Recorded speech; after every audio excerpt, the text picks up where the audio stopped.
हरिः ओम नारायणाय परिपूर्णगुणार्णवाय विश्वोदय स्थितिलयो नियतिप्रदाय ज्ञानप्रदाय विबुधासुरसौख्यदुःख सत्कारणाय वितताय नमो नमस्ते। अभ्रमं भंगरहितं अजडं विमलं सदा आनन्दतीर्थमतुलं भजे तापत्रयापः। भवति यदनुभावादेडमूकोऽपि वाग्मी जडमतिरपि जन्तुर्जायते प्राज्ञमौलिः। सकलवचनचेतो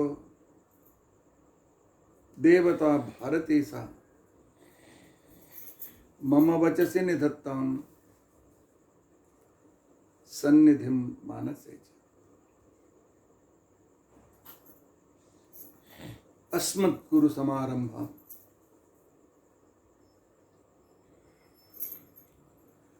टीकाकृत्पादमध्यगां श्रीमदाचार्यपर्यन्तां वन्दे गुरुपरम्परां।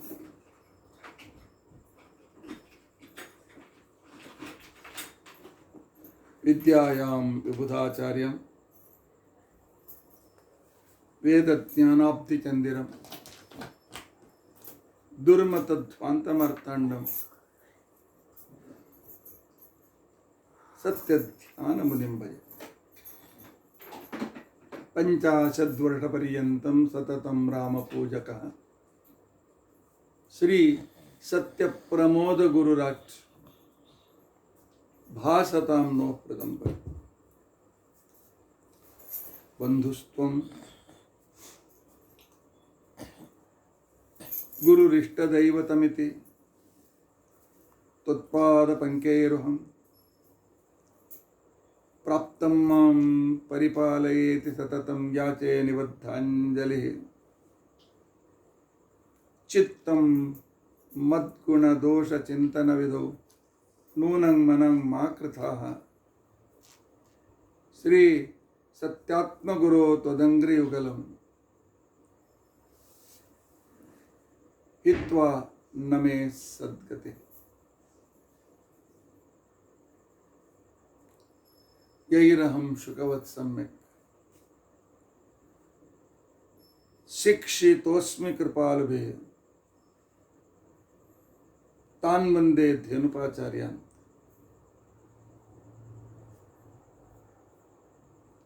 तत्त्वज्ञानार्थसिद्धे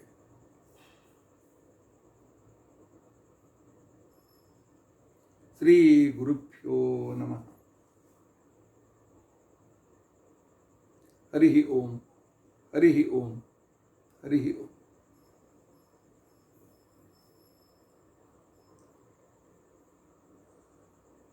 स्वस्यस्तु अषेढसन्मङ्गलानि सन्तु। श्लोकैकश्रवणपठनमात्रेण वक्तुश्च श्रोतॄणां निखिल कलिकृतकल्मषापनोदनपटुतरे धर्माद्यखिलपुरुषार्थसाधने भूते अद्य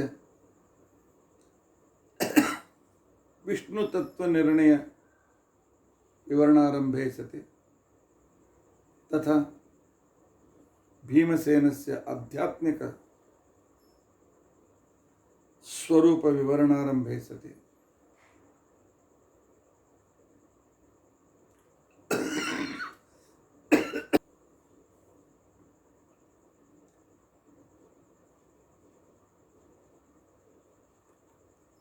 किंचित पूर्वकथानुवादः। हरिः ओम हरिः ओम हरिः ओम।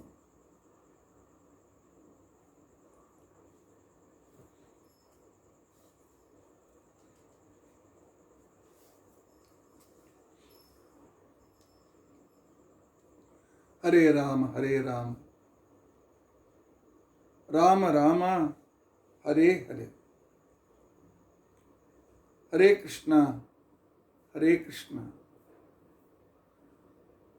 ಕೃಷ್ಣ ಕೃಷ್ಣ ಹರೇ ಹರೇ ಹರೇ ರಾಮ ರಾಮ ರಾಮ ಹರೇ ಹರೇ ಹರೇ ಕೃಷ್ಣ ಕೃಷ್ಣ ಕೃಷ್ಣ ಹರೇ ಹರೇ ಹರೇ ರಾಮ ರಾಮ ರಾಮ ಹರೇ ಹರೇ ಹರೇ ಕೃಷ್ಣ ಕೃಷ್ಣ ಕೃಷ್ಣ ಹರೇ ಹರೇ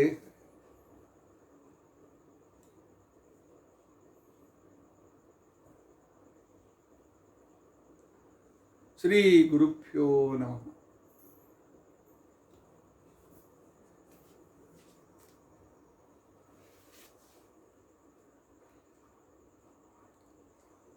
ಹರಿ ಓಂ.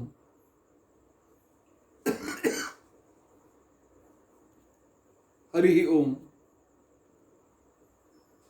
ಹರಿ ಓಂ.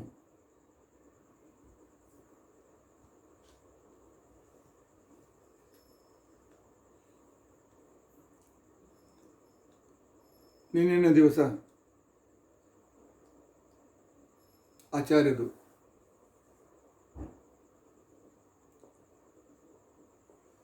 ವೇದಗಳು ನಿತ್ಯ ಅಂತ ಅನ್ಬೇಕಾಗಿದ್ದರೆ ವೇದಗಳ ವಿಷಯದಲ್ಲಿ ಅಂದು ಹೇಳಿದ್ದ ವೇದವನ್ನು ಇವತ್ತೇ ನಾನು ಹೇಳ್ತಾ ಇದ್ದೇನೆ. ಅಂದು ಕೇಳಿದ ಶ್ರೀ ಸೂಕ್ತ ಇವತ್ತು ಕೇಳ್ತಾ ಇದ್ದೇನೆ. ವಸಿಷ್ಠ ವಿಶ್ವಾಮಿತ್ರರು ಉಚ್ಚರಿಸಿದ ಗಾಯತ್ರಿ ಮಂತ್ರವನ್ನೇ ಉಳಿದ ಋಷಿಗಳು ಕಂಡರು. ಬ್ರಹ್ಮದೇವರು ಉಪದೇಶಿಸಿದ ದೇವತೆಗಳಿಂದ ವಸಿಷ್ಠ ವಿಶ್ವಾಮಿತ್ರರು ವೇದಗಳನ್ನು ಪಡೆದರು. ಅದೇ ವೇದ, ಅದೇ ಬ್ರಹ್ಮದೇವರು ಹಯಗ್ರೀವ ದೇವರಿಂದ, ಅದೇ ಇದು ಅನ್ನುವ ಒಂದು ಪ್ರತ್ಯಭಿಜ್ಞಾ ಅಂತ ಶಾಸ್ತ್ರದಲ್ಲಿ ಇದಕ್ಕೆ ಕರೀತಾರೆ.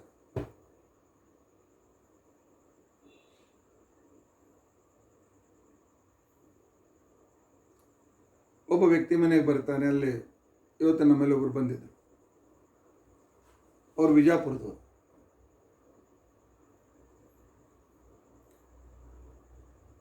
ನಮ್ಮ ವಿದ್ಯಾಪೀಠದ ನಮ್ಮ ತಂದೆ ತಾಯಿ ಫೋಟೋ ಹಾಕಿದ್ದೆ. ಅವ್ರು ನಾನು ಕೇಳಿದ್ರು, ಇವ್ರು ನಿಮಗೇನಾಗಬೇಕ್ರಿ? ನಾನು ಹೇಳಿದೆ, ನಮ್ಮ ತಂದೆ ನಮ್ಮ ತಾಯಿ. ಓ ಅಂದಂಗೆ ಅವರೇ ಅಲ್ಲ ಇವರು? ನಾನು ಹೈಸ್ಕೂಲ್ನ ಸ್ಟೂಡೆಂಟ್ ಇದ್ದಾಗ ನಮ್ಗೆ ಕಲಿಸಿದವರು ಅವರೇ ಇವರು.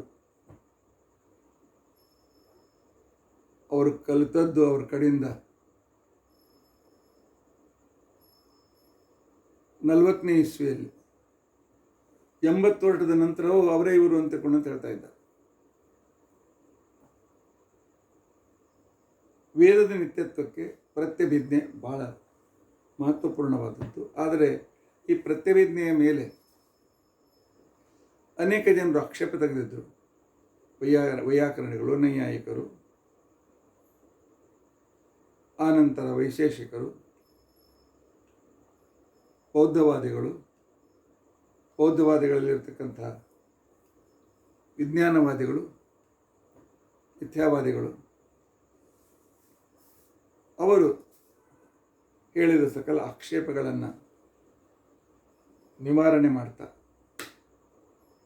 ಅದಕ್ಕೋಸ್ಕರ ಸುಮಾರು 18ರಿಂದ 20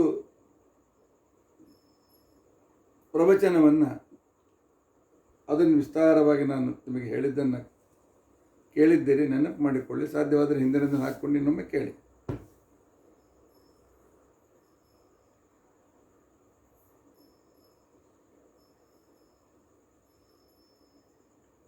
ಆಗ ಶಿಷ್ಯ ಪ್ರಶ್ನೆ ಮಾಡ್ತಾನೆ,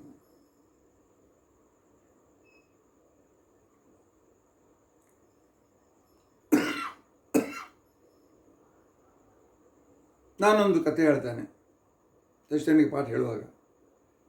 ಅವ್ನು ಹೇಳ್ಬಿಡ್ತಾನೆ, ಓ ಗುರುಗಳೇ, ನಿಮ್ಮ ಗುರುಗಳಾದ ಮೌಲ್ಯಾಚಾರ್ಯರು ಅವತ್ತು ಹೇಳಿದ ಕಥೆ ಇವತ್ತು ಹೇಳ್ತಾ ಇದ್ದೀರಲ್ಲ.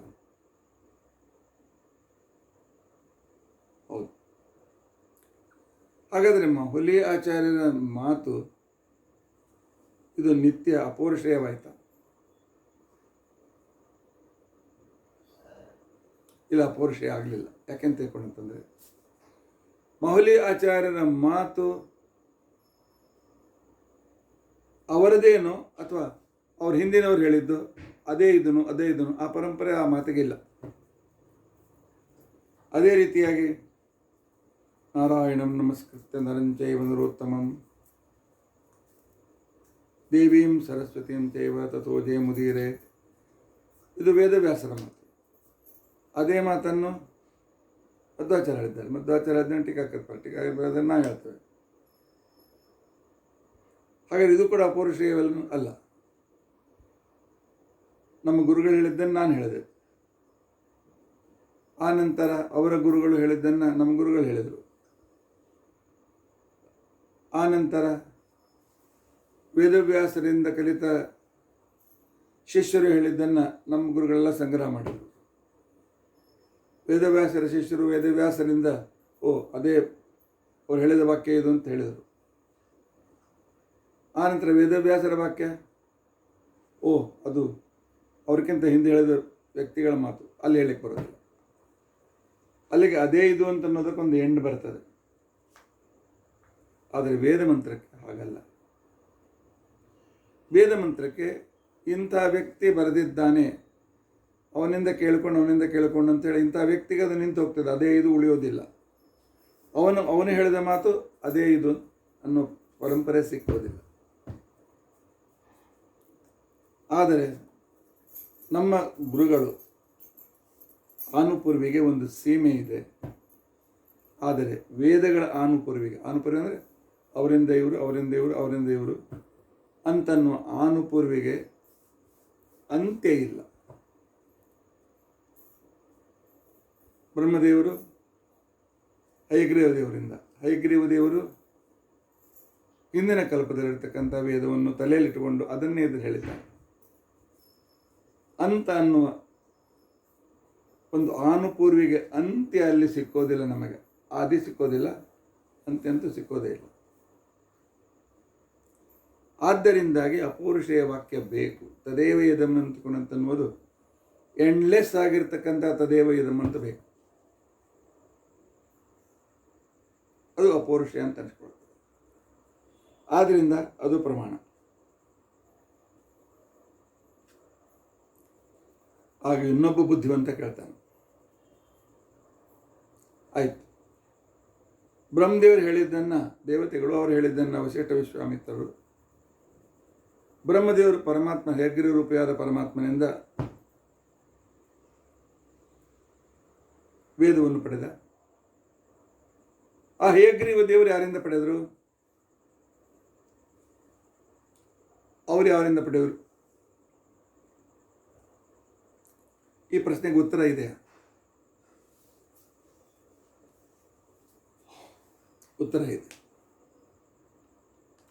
ಮುಂದೆ ನಾವು ವೇದವೇ ನಾನು ನಿತ್ಯ ಅಂತ ಹೇಳುವುದಕ್ಕೋಸ್ಕರ ನಿತ್ಯ ವೇದಾಹ ಸಮಸ್ತಾಶ್ಚ ಅಂತನ್ನುವ ಪ್ರಮಾಣ ಇದಕ್ಕೆ ಪ್ರಾಮಾಣಿಕವಾಗಿ ಸಿಗ್ತದೆ. ಸರ್ಗೇ ಸರ್ಗೇ ಅಮುನೇನೈವ, ಪ್ರತಿಯೊಂದು ಕಲ್ಪದಲ್ಲಿ ಪರಮಾತ್ಮ ಹಿಂದೆ ಹೇಳಿದ್ದನ್ನೇ ಹಯಗ್ರೀವ ರೂಪದಿಂದ ಪುನಃ ಉಚ್ಚಾರಣೆ ಮಾಡ್ತಾನೆ ಅಂತನ್ನುವ ಪ್ರಮಾಣ ಇದೆ. ವಾಚಾ ವಿರೂಪಯ ನಿತ್ಯಯ ಅಂತ ತಿಳ್ಕೊಂಡಂತಾರೆ. ವೇದೇ ಸ್ವತಃ ಹೇಳ್ತದೆ ನಾನು ನಿತ್ಯ ಅಂತ ತಿಳ್ಕೊಂಡಂತ.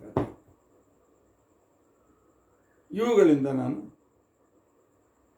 ಸಾಧಿಸ್ತೇನೆ ಅಂತ ಹೇಳಿ ಅದೇ ಇದು ಅನ್ನುವ ಪ್ರತ್ಯಭಿಜ್ಞೆಗೆ ವೇದದ ಸಂದರ್ಭದಲ್ಲಿ ನಮಗೆ ಆದಿ ಸಿಕ್ಕೋದಿಲ್ಲ. ಪೌರುಷೇಯ ಗ್ರಂಥದ ಸಂದರ್ಭದಲ್ಲಿ ಆದಿ ಸಿಗ್ತದೆ. ಆದ್ದರಿಂದ ಪೌರುಷೇಯ ಗ್ರಂಥಗಳು ಇವು ನಿತ್ಯವಲ್ಲ, ನಿತ್ಯ ವಿಷಯವನ್ನು ತಿಳಿಸ್ತಕ್ಕಂಥವುಗಳು ಅನ್ನುವ ವಿಚಾರವನ್ನು ನಿನ್ನೆ ಕನ್ಕ್ಲೂಷನ್ ಮಾಡಿದ ನಂತರ ಆಚಾರ್ಯರು ಈ ವಿಚಾರ ಹೇಳಲಿಕ್ಕೆ ಹೊರಟದ್ದು ಸದಾಗಮೇಕ ವಿಜ್ಞೇಯಂ. ಪರಮಾತ್ಮ ಸದಾಗಮಗಳಿಂದ ಯಥಾಶಕ್ತಿ ತಿಳಿಯಲ್ಪಡ್ತಾನೆ ಅಂತನ್ನುವ ಚರ್ಚೆ ಪ್ರಾರಂಭ ಮಾಡಿ, ಸದಾಗಮೇಕ ಅಂತಂದರೆ ಯಾವುದು, ಆ ಸದಾಗಮೇಕಗಳಲ್ಲಿ ಋಗ್ವೇದಾದಿಗಳು ಇವು ಅಪೌರುಷೇಯ ವಾಕ್ಯಗಳು.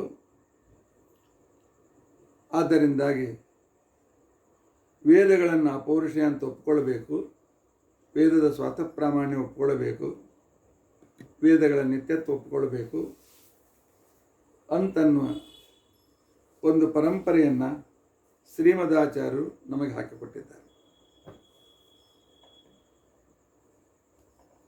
ಮತ್ತು ಇದಕ್ಕೊಂದು ಪರಂಪರೆ, ಅನಾದಿ ಪರಂಪರೆಯನ್ನು ತೋರಿಸಿಕೊಟ್ಟಿದ್ದಾರೆ. ಯಾವುದೋ ಒಂದು ಜಾನಪದಕ್ಕೆ ಕರ್ತೃ ಗೊತ್ತಿಲ್ಲ ಅಂತೇಳಿ ಅದನ್ನು ಅಪೌರುಷೇಯ ಅಂತ ಅನ್ಬೋದೆ? ಯಾಕೆ ವೇದದ ಕರ್ತೃ ಗೊತ್ತಿಲ್ಲ, ಅದರಿಂದ ಅಪೌರುಷೇಯ ಅಂತ ನಾವು ಹೇಳ್ತಾ ಇದ್ದೇವೆ ಅಂತಂದಾಗ ಹಾಗಲ್ಲ. ಅದಕ್ಕಿರುವ ಒಂದು ಪರಂಪರೆ ಅಂತ ತಿಳ್ಕೊಂಡಂತ ಇದೆ. ಆ ಅಕ್ಷುಣ್ಣವಾಗಿರ್ತಕ್ಕಂತಹ ಪರಂಪರೆ ವೇದಕ್ಕೆ ಇದೆ. ಆದ್ದರಿಂದಾಗಿ ವೇದ ಇದು ಪರಮ ಪ್ರಮಾಣ. ಯಾಕೆ? ಸಾಮಾನ್ಯ ಪ್ರಮಾಣದಿಂದಲೂ ಆ ನಂತರ ಪರಿಶೇಷ ಪ್ರಮಾಣದಿಂದಲೂ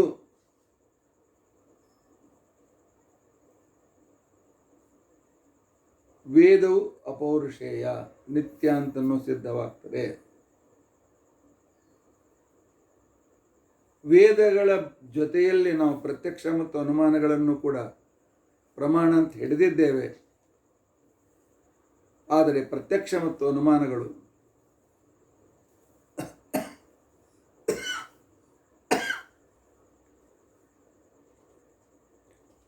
ವೇದದ ನಿತ್ಯತ್ವವನ್ನು ನಮಗೆ ತಿಳಿಸಲು ಸಮರ್ಥವಾಗುವುದಿಲ್ಲ.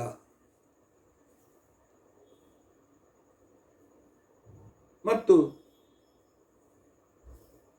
ವೇದಕ್ಕೆ ಯಾರೂ ಲೇಖಕರು ಸಿಗಲಿಲ್ಲ, ಪರಂಪರೆ ಬಂದಿದೆ. ಆದ್ದರಿಂದಾಗಿ ವೇದದ ನಿತ್ಯತ್ವ ಸಿದ್ಧವಾಗ್ತದೆ. ಅಷ್ಟೇ ಅಲ್ಲ,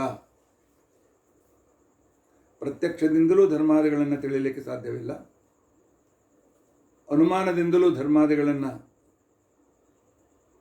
ಸರಿಯಾಗಿ ತಿಳಿದುಕೊಳ್ಳಲಿಕ್ಕೆ ಸಾಧ್ಯವಿಲ್ಲ. ಹಾಗಾದರೆ ಉಳಿದದ್ದು ಯಾವುದು? ವೇದಗಳ ದಲ್ಲಿ ಬಂದ ಧರ್ಮಾದಿಗಳನ್ನು, ಧರ್ಮಾದಿಗಳ ಬಗ್ಗೆ ಇರತಕ್ಕಂತಹ ವಿಚಾರವನ್ನು ಪ್ರತ್ಯಕ್ಷವೂ ತಿಳಿಸ್ಲಿಕ್ಕಾಗೋದಿಲ್ಲ, ಅನುಮಾನವೂ ತಿಳಿಸ್ಲಿಕ್ಕಾಗೋದಿಲ್ಲ. ಮೂರು ಪ್ರಮಾಣಗಳಲ್ಲಿ ಉಳಿದದ್ದು ಯಾವುದು? ಆಗಮ. ಆದ್ದರಿಂದ ಅದೊಂದೇ ಉಳಿದದ್ದರಿಂದ ಅದೇ ಆಗಮನೆ ಅತೀಂದ್ರಿಯ ವಸ್ತುಗಳನ್ನು ತಿಳಿಸೋದಕ್ಕೋಸ್ಕರ ಸಮರ್ಥವಾಗಿದೆ. ನಮ್ಮ ಕಲ್ಪನೆಗೆ ಬಾರದ ಪಾಪ ಪುಣ್ಯ ಇತ್ಯಾದಿಗಳನ್ನು ತಿಳಿಸೋದಕ್ಕೋಸ್ಕರ ಅಪೌರುಷೆಯಾದ ವೇದವೇ ಸಿದ್ಧವಾಗಿದೆ ಅಂತಿಕೊಂಡಂತನ್ನುವ ಉಳಿದ ಎರಡುಗಳು ಹೋದ ಮೇಲೆ ಉಳಿದದ್ದು ಇವನೇ ಪರಿಶೇಷ ನ್ಯಾಯ ಅಂತ ತಿಳ್ಕೊಂಡಂತ ಕರೀತಾರೆ.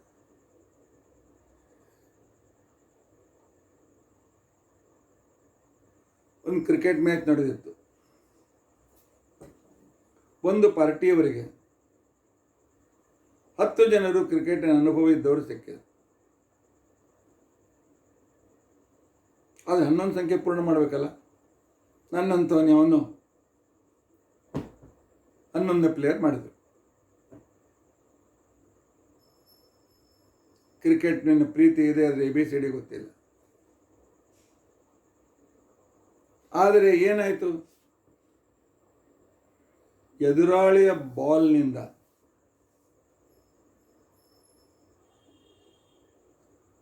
ಮೊದಲಿನ ಪ್ರಸಿದ್ಧ ಬ್ಯಾಟ್ಸ್ಮನ್ಗಳು ಔಟ್ ಆದರು. ಕೊನೆಗೆ 9 ವಿಕೆಟ್ ಹೋಯಿತು. 11ನೇದು ನಾನು ಬ್ಯಾಟ್ ತೆಗೆದುಕೊಂಡು ಪವೆಲಿಯನ್ನಿಗೆ ಬಂದೆ. ಬರುವಾಗ ಕ್ಯಾಪ್ಟನ್ ಹೇಳ್ತಾನೆ, ನೋಡಪ್ಪ ನೀನೊಬ್ಬನೇ ಉಳಿದದ್ದು, ಈಗ ನೀನು ರನ್ ಮಾಡದೆ, ಸ್ವಲ್ಪ ರನ್ ಬೇಕಾಗಿದೆ, ಭಾಳಿಲ್ಲ, ರನ್ ಮಾಡದೇ ಇದ್ದರೆ ನಾವು ಸೋಲೋದು ನಿಶ್ಚಿತ. ಆದ್ದರಿಂದ ನೀನೇ ಇದನ್ನು ಗೆಲುವನ್ನು ತಂದುಕೊಟ್ಟವನು ಅಂತ ನಾವು ಅಂತೀವಿ ಅಂತ ಹೇಳಿ ಶಬಾಷಿಕೆಯನ್ನು ಕೊಡ್ತಾ ಇದ್ದ. ಅರ್ಥಾತ್ ನೀನೊಬ್ಬನೇ ಅಂತಿಕೊಂಡಂತ ಹಾಗಾದ್ರೆ ಒಬ್ಬನೇ ಬ್ಯಾಟ್ಮನ್ ಆದೇನೋ ಇಲ್ಲ, ಉಳಿದವರು ಅಸಫಲರಾಗಿದ್ದರು, ಇವನು ಸಫಲನಾಗುವ ಸ್ಥಿತಿಯಲ್ಲಿದ್ದಾನೆ. ಅದರಿಂದ ಪರಿಶೇಷ ನೀನೊಬ್ಬನೇ ಉಳಿದೆಯಪ್ಪ, ನಿನ್ನಿಂದಲೇ ನಮ್ಮ ಉದ್ಧಾರ ಅಂತಿಕೊಂಡು ಹೇಳ್ತಾರೆ. ಹಾಗೆ ಅನುಮಾನ ಮತ್ತು ಪ್ರತ್ಯಕ್ಷಗಳು ನಾವು ಅತೀಂದ್ರಿಯ ಧರ್ಮಗಳನ್ನು ತಿಳಿಸ್ಲಿಕ್ಕೆ ಆಗೋದಿಲ್ಲ ಅಂತ ಅವು ಹಿಂಸರಿದ ಮೇಲೆ ಉಳಿದದ್ದು ಆಗಮಗಳೇ ಇವು ನಿತ್ಯ ಅಪೌರುಷೇಯ, ಇವೇ ಧರ್ಮಾದಿಗಳನ್ನು ತಿಳಿಸುತ್ತಾರೆ ಅಂತನ್ನೋದು ನಿರ್ಣಯವಾಗ್ತಾರೆ. ಆದ್ದರಿಂದಾಗಿ ವೇದಗಳ ಬಗ್ಗೆ ಹೆಚ್ಚಿನ ವಿಚಾರವನ್ನು ನಾವು ತಿಳಿದುಕೊಳ್ಳೋದು ಅನಿವಾರ್ಯವಾಗ್ತದೆ. ಆಚಾರ್ಯರು ಈ ಮಾತನ್ನು ನಚ ಅನುಮಾನಾದೀನಾಂ ಆಗಮಂ ವಿನಾ ಪ್ರಾಮಾಣ್ಯಂ ಧರ್ಮಾದಿಷು ತತ್ ಅಗೋಚರತ್ವಾತ್ ಅತಿ ಸುಲಭವಾದ ವಾಕ್ಯದಲ್ಲಿ ಹೇಳ್ಬಿಡ್ತಾರೆ. ಧರ್ಮದ ವಿಷಯದಲ್ಲಿ, ಉಳಿದ ವಿಷಯದಲ್ಲಿ, ಪ್ರತ್ಯಕ್ಷಾದಿಗಳ ವಿಷಯದಲ್ಲಿ ಪ್ರತ್ಯಕ್ಷವೂ ಪ್ರಮಾಣ, ಆನಂತರ ತರ್ಕದಿಂದ ಗಮ್ಯವಾದಂಥ ವಿಷಯಗಳಲ್ಲಿ ಅನುಮಾನವೂ ಪ್ರಮಾಣ. ಆದರೆ ಧರ್ಮದ ವಿಷಯದಲ್ಲಿ ಪ್ರತ್ಯಕ್ಷ ಅನುಮಾನಗಳು ಇವು ಪ್ರಮಾಣ ಆಗೋದಿಲ್ಲ. ಆದ್ದರಿಂದಾಗಿ ಅವು ಪ್ರಮಾಣವಾಗಿದ್ದರೂ ಕೂಡ ವೇದದ ವಿಷಯದಲ್ಲಿ ವೇದ ವಸ್ತುವನ್ನು ವಿಷಯ ಹೇಳುವ ಸಂದರ್ಭದಲ್ಲಿ ಅವು ಅಸಮರ್ಥವಾಗ್ತವೆ. ಆದ್ದರಿಂದಾಗಿ ಧರ್ಮಾಧರ್ಮದ ನಿರ್ಣಯಕ್ಕೋಸ್ಕರ ಅಪೌರುಷೇಯವಾದ ವಾಕ್ಯವನ್ನು ನಾವು ತೆಗೆದುಕೊಳ್ಳಲೇಬೇಕಾಗ್ತದೆ ಅಂತನ್ನೋ ರೀತಿಯಿಂದ ಆಚಾರ್ಯರು ನಮಗೆ ತಿಳಿಸಿದ್ದಾರೆ. ಇನ್ನು ಸಾಮಾನ್ಯ ಮತ್ತು ಪರಿಶೇಷ ಪ್ರಮಾಣಗಳಿಂದ ವೇದದ ಅಪೌರುಷೇಯ ಸಿದ್ಧವಾಗುತ್ತದೆ ಅಂತ ಆಚಾರ್ಯ ಹೇಳಿದರು. ಇದು ಹೇಗೆ ಅಂತಿಕೊಂಡಂತ ಅನ್ನೋದನ್ನು ಟೀಕಾಕೃತ್ಪಾದರು ನಮಗೆ ತಿಳಿಸಿ ಹೇಳ್ತಾರೆ. ಅಸ್ತಿ ತಾವತ್ ಧರ್ಮ ಅಧರ್ಮ ಸ್ವರ್ಗ ನರಕಾದಿಷು ಸರ್ವವಾದಿ ಸಂಪ್ರತಿಪತ್ತಿ. ಜಗತ್ತಿನಲ್ಲಿ ಧರ್ಮ ಇದೆ, ಜಗತ್ತಿನಲ್ಲಿ ಅಧರ್ಮನೂ ಇದೆ, ಜಗತ್ತಿನಲ್ಲಿ ಪುಣ್ಯವಂತರೂ ಇದ್ದಾರೆ, ಜಗತ್ತಿನಲ್ಲಿ ಪಾಪಿಗಳೂ ಇದ್ದಾರೆ. ಜಗತ್ತಿನಲ್ಲಿ ಪುಣ್ಯ ಮಾಡಿದರೆ ನಿಶ್ಚಿತ, ಇತ್ಯಾದಿ ಮಾತುಗಳನ್ನು ಧರ್ಮ ಬೇಕು, ಧರ್ಮದ ಬಗ್ಗೆ ದೇವರು ಬೇಕು, ದೇವರ ಬಗ್ಗೆ ತಿಳಿದುಕೊಳ್ಬೇಕು ಅನ್ನುವಂತಹ ಅನೇಕ ವಾದಿಗಳು ಇದ್ದಾರೆ. ನಿರೀಶ್ವರ ಸಾಂಖ್ಯರನ್ನು, ನಿರೀಶ್ವರ ಮೀಮಾಂಸಕರನ್ನು ಬಿಟ್ಟರೆ ಸರ್ವಸಾಮಾನ್ಯವಾಗಿ ಎಲ್ಲರೂ ಪಾಪ ಪುಣ್ಯ, ಸ್ವರ್ಗ ನರಕ, ದೇವರು ಇತ್ಯಾದಿಗಳನ್ನು ಅವರು ಪ್ರತಿಯೊಬ್ಬರೂ ಒಪ್ತಾರೆ. ಇಲ್ಲ ಒಪ್ಪದೇ ಇರತಕ್ಕಂಥ ಒಬ್ಬ ವ್ಯಕ್ತಿ ಇದ್ದಾನಲ್ಲ, ಚಾರ್ವಾಕ, ನಾಸ್ತಿಕ, ನಾಸ್ತಿಕನಿಗೆ ಹೇಳ್ತಾರೆ, ನೋಡಪ್ಪ ಇಲ್ಲಿ ಧರ್ಮಾದಿಗಳ ವಿಚಾರ ಇದೆ, ಧರ್ಮಾದಿಗಳನ್ನು ಒಪ್ಪಿಕೊಂಡರೂ ಸ್ಟೇಜ್ ಇದು, ಮಂಚ ಇದು. ಆದ್ದರಿಂದಾಗಿ ವೇದದನ್ನು ಧರ್ಮಗಳನ್ನು ಒಪ್ಪದೇ ಇರತಕ್ಕಂತಹ ಬರೀ ಕಾಲ್ಪನಿಕವಾದ ವಿಚಾರಗಳನ್ನು ಜಗತ್ತಿಗೆ ಕೊಡುವ, ಜನರಿಗೆ ರುಚಿಸುತ್ತದೆ ಆದರೆ ಅದು ಅಸತ್ಯವಾಗಿರುತ್ತದೆ, ಅದು ಅವರು ಹಿತಕರವಾಗಿರೋದಿಲ್ಲ, ಅಂತಹ ಮಾತುಗಳಿಂದ ಜನರಿಗೆ ಮೋಸ ಮಾಡತಕ್ಕಂತಹ ಚಾರ್ವಾಕ.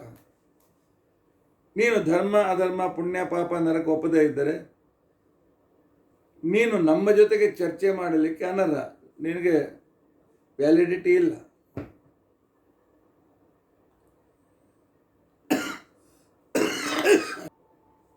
ಹೌಸಿಂಗ್ ಸೊಸೈಟಿಯ ಮೀಟಿಂಗ್ನಲ್ಲಿ ಆ ಹೌಸಿಂಗ್ನಲ್ಲಿ ಮೆಂಬರ್ ಆಗದೇ ಇರತಕ್ಕಂಥ ವ್ಯಕ್ತಿಗೆ ಹೇಗೆ ಪ್ರವೇಶವಿಲ್ಲವೋ ಹಾಗೆ ಧರ್ಮಾಧರ್ಮಾದಿಗಳನ್ನು ಒಪ್ಪದೇ ಇರತಕ್ಕಂಥ ಚಾರ್ವಾಕನಿಗೆ, ನಾಸ್ತಿಕರಿಗೆ ಇಲ್ಲಿ ಚರ್ಚೆ ಮಾಡಲಿಕ್ಕೆ ಅವಕಾಶವೇ ಇಲ್ಲ. ಯಾಕೆ? ಚರ್ಚೆಗೆ ಬಂದವರು ಲೋಕಕ್ಕೆ ಉಪಕಾರ ಮಾಡಬೇಕು ಅಂತ ಬಂದವರು. ನಾಸ್ತಿಕವಾದದಿಂದ ಯಾರಿಗೂ ಉಪಕಾರವಾಗೋದಿಲ್ಲ, ನಾಸ್ತಿಕವಾದದವನಿಗೂ ಉಪಕಾರ ಆಗೋದಿಲ್ಲ, ಜನರಿಗೂ ಉಪಕಾರವಾಗೋದಿಲ್ಲ. ದೇವರಿದ್ದಾನೆ, ನಾಳೆ ನನ್ನನ್ನು, ಈಗೇನು ನಾನು ಅಸಫಲನಾಗಿದ್ದೇನೆ, ನಾನು ಸಫಲನಾಗಬಹುದು ಅಂತನ್ನುವ ಆಶೆಯಿಂದ ಮತ್ತೆ ಪುನಃ ಮೇಲ್ ಬರಲಿಕ್ಕೆ ಪ್ರಯತ್ನ ಮಾಡ್ತಾನೆ. ದೇವರು ಇದ್ದಾನೆ ಅಂತನ್ನು ಒಪ್ಪಿಕೊಳ್ಳುವ ವ್ಯಕ್ತಿ. ದೇವರಿಲ್ಲ ಅಂತಕೊಂಡಂತನ್ನಾಗ ಅವನಿಗೇನಾದರೂ ಕೆಲಸ ಕೆಟ್ಟೋಯ್ತು, ಪರೀಕ್ಷೆಯಲ್ಲಿ ಫೇಲ್ ಆದ, ಇನ್ನು ಬೇರೆ ಗತಿ ಇಲ್ಲ ಅಂತಕೊಂಡ್ರೆ ಸುಸೈಡ್ ಮಾಡ್ಕೊಳ್ತಾನೆ. ನಾಸ್ತಿಕವಾದದಿಂದ ಜಗತ್ತಿಗೆ ಹಾನಿಯೇ ಇದೆ ಹೊರತು ನಾಸ್ತಿಕವಾದ ಜಗತ್ತಿಗೆ ಯಾವ ಪ್ರಯೋಜನವೂ ಇಲ್ಲ.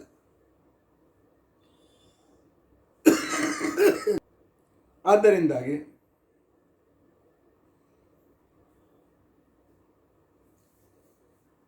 ನಾಸ್ತಿಕನನ್ನು ಹೊರಗಿಟ್ಬಿಡೋಣ. ಇನ್ನು ಉಳಿದವರೆಲ್ಲರೂ ಧರ್ಮವನ್ನು ಒಪ್ತಕ್ಕಂಥವರು. ಆದರೆ ವಿಚಾರವಂತರ ಒಂದು ಸಮೂಹದಲ್ಲಿ ಯಾವುದನ್ನು ಒಪ್ಪಿಕೊಳ್ಳುತ್ತವೆ ಅದಕ್ಕೊಂದು ಪ್ರಮಾಣ ಬೇಕು, ರೀಸನ್ ಬೇಕು.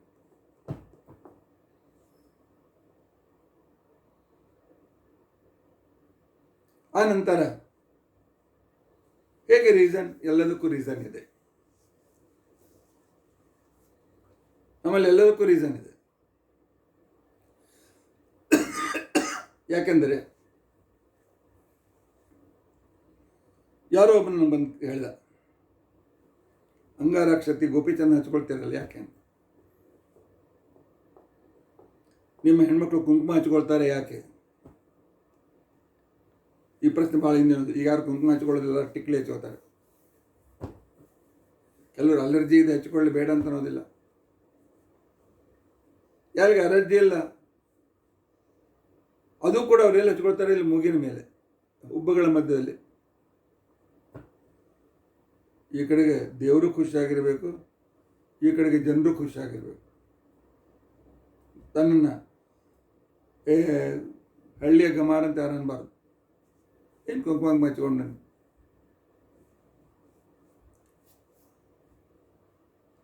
ಯಾಕೆ ಹೆಚ್ಕೊಳ್ತೀರಿ ಅಂತ ನಾನು ಕೇಳಿದಾಗ ನಾನು ಹೇಳಿದೆ, ನಮ್ಮ ಶಾಸ್ತ್ರ ನಮ್ಮ ಹಿತವನ್ನು ಬಯಸ್ತದೆ, ನಾವು ಒಳ್ಳೇದಾಗಲಿ ಅಂತ ಬಯಸ್ತದೆ. ಆಯುರ್ವೇದ ಶಾಸ್ತ್ರ ಹೇಳ್ತಾರೆ, ದೇವರು ನಮ್ಮ ಮೆದುಳನ್ನು ರಕ್ಷಣೆ ಮಾಡೋದಕ್ಕೋಸ್ಕರ, ಯಾಕೆ ಮೆದುಳು ಬ್ರೇನ್ ಅಂತೇನಿದೆ, ನಮ್ಮ ಕಣ್ಣು, ಕಿವಿ, ಆನಂತರ ಥ್ರೋಟ್, ENT, ಸಂಪೂರ್ಣ ಶರೀರದ ಅವಯವಗಳಿಗೆ ಸಂಬಂಧಿಸಿದ ಸೂಕ್ಷ್ಮವಾಗಿರ್ತಕ್ಕಂಥ ಮೂಲ ರಕ್ತವಾಹಿನಿಗಳು ಅಲ್ಲಿವೆ.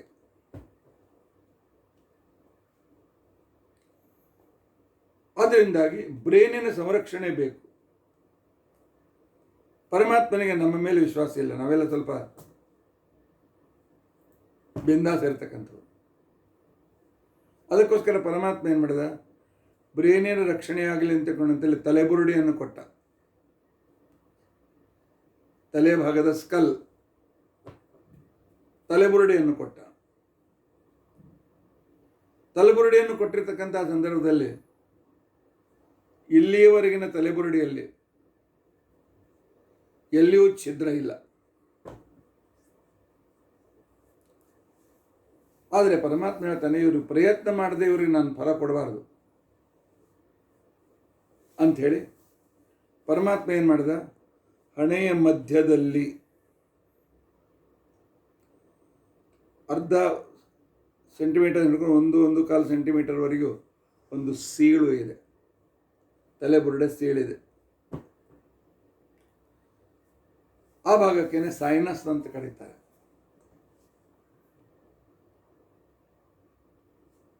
ಚಳಿಯಲ್ಲಿ ಹೋದಾಗ, ಅತಿ ಬಿಸಿಲಿನಲ್ಲಿ ಹೋದಾಗ ಈ ಸೀಳಿನ ಮುಖಾಂತರ ಬ್ರೈನಿಗೆ ಇನ್ಫೆಕ್ಷನ್ ಆಗ್ತದೆ.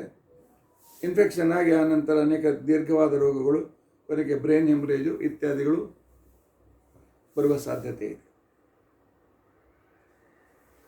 ಅದಕ್ಕೋಸ್ಕರ ಶಾಸ್ತ್ರಕಾರನು ಹೇಳಿದರು, ಗೋಪಿಚಂದನ ಹಚ್ಕೋ, ಗಂಧ ಹಚ್ಕೋ, ಅಕ್ಷತೆ ಹಚ್ಕೋ, ಕುಂಕುಮ ತಪ್ಪದೆ ಹಚ್ಕೋ, ಹೆಂಗಸರಿಗೆ. ಯಾಕೆ ಶಾಸ್ತ್ರದಲ್ಲಿ ವಿಧಾನ ಮಾಡಿದರು? ಅವ್ರು ಹೇಳಿದರು, ಬ್ರೈನ್ ಸುರಕ್ಷಿತವಾಗಿದ್ದರೆ ಎಲ್ಲವೂ ಸುರಕ್ಷಿತ. ಅದಕ್ಕೋಸ್ಕರ ಬ್ರೈನ್ ಇನ್ಫೆಕ್ಷನ್ ಆಗಬಾರ್ದು ಅಂತಿದ್ದರೆ ಏನು ಸೀಳಿದೆ, ಈ ಸೀಳಿನ ಸ್ಥಳದಲ್ಲಿ ಆ್ಯಂಟಿಬಯೋಟಿಕ್ ಒಂದು ಆವರಣವನ್ನು ಅದರ ಮೇಲೆ ಬಾಗಿಲು ಮುಚ್ಚಿದೆ. ಅದು ಯಾವುದೇ ವೈರಸ್ಸನ್ನು ಒಳಗೆ ಬಿಡಬಾರ್ದು, ಯಾವುದೇ ಇನ್ಫೆಕ್ಷನ್ ರೋಗಾಣುಗಳನ್ನು ಒಳಗೆ ಬಿಡಬಾರ್ದು. ಅದಕ್ಕೋಸ್ಕರ ನಮ್ಮ ಹಿರಿಯರು ಗೋಪಿಚಂದನ ಹಚ್ಚಿಕೊಂಡ್ರು. ಗೋಪಿಚಂದನ ಸೈನಸ್ಸಿನ ಬಾಗಿಲನ್ನು ಮುಚ್ಚಿಬಿಡ್ತದೆ. ಅಷ್ಟೇ ಅಲ್ಲ, ಗೋಪಿಚಂದನದಲ್ಲಿ ಆಕುಂಚನ ಪ್ರಸರಣದ ಇದೆ. ಗೋಪಿಚಂದನ ಹಚ್ಕೊಂಡ ಮೇಲೆ ಚರ್ಮ ಎಳೆದಂತೆ ಅನುಭವ ಬರ್ತದೆ. ಆ ಅನುಭವ ಏನು ಮಾಡ್ತದೆ, ಬ್ರೈನನ್ನು ಆ್ಯಕ್ಟಿವ್ ಮಾಡ್ತದೆ. ಅದಕ್ಕೋಸ್ಕರ ಗೋಪಿಚಂದನ ಹಚ್ಕೊಳ್ಳಿ ಅಂತ ಹೇಳಿ. ಅಷ್ಟೇ ಅಲ್ಲ, ಶುದ್ಧವಾದ ಗೋಪಿಚಂದನ ಆ್ಯಂಟಿಬಯೋಟಿಕ್ ಕೂಡ. ಸಣ್ಣವರಿರುವಾಗ ನಮ್ಮ ಗಾಯ ಏನಾಯಿತು ಆಯಿತು ಅಂತಂದರೆ ಅಲ್ಲೇ ಇದು ಮಣ್ಣು ತಗೋತಿದ್ದೀವಿ, ಉಫ್ ಅಂತ ಮಾಡಿ ಮಣ್ಣ ಕೆಳಗೆ ಮಾಡಿ ಎಲ್ಲ ಹರಳು ತೆಗೆದುಬಿಡ್ತಿದ್ವಿ.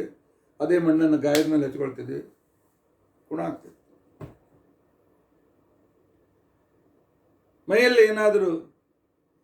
ಮನೆಯಲ್ಲಿ ಬಿಸಿ ಹಾಲು ಗೀಲು ಸುಟ್ಟರೆ ಹಿಂದಿನವರು ಗೋಪಿಚಂದನ ಹಚ್ತಾಯಿದ್ರು. ಗೋಪಿಚಂದನ ದಾಹವನ್ನು ಕಡಿಮೆ ಮಾಡ್ತಾರೆ. ಯಾಕೆ? ಗೋಪಿಚಂದನದಲ್ಲಿ ಆ್ಯಂಟಿಬಯೋಟಿಕ್ ಔಷಧಿಗಳಿವೆ. ಗಂಧದಲ್ಲಿ ಪಚಕರ್ಪೂರ ಇದೆ, ಕೇಸರಿ ಇದೆ, ಏಲಕ್ಕಿ ಇದೆ, ಲವಂಗ ಇದೆ. ಇವೆಲ್ಲ ಆ್ಯಂಟಿ ಆಕ್ಸಿಡೆಂಟ್ ಆ್ಯಂಟಿಬಯೋಟಿಕ್ ಔಷಧಿಗಳು.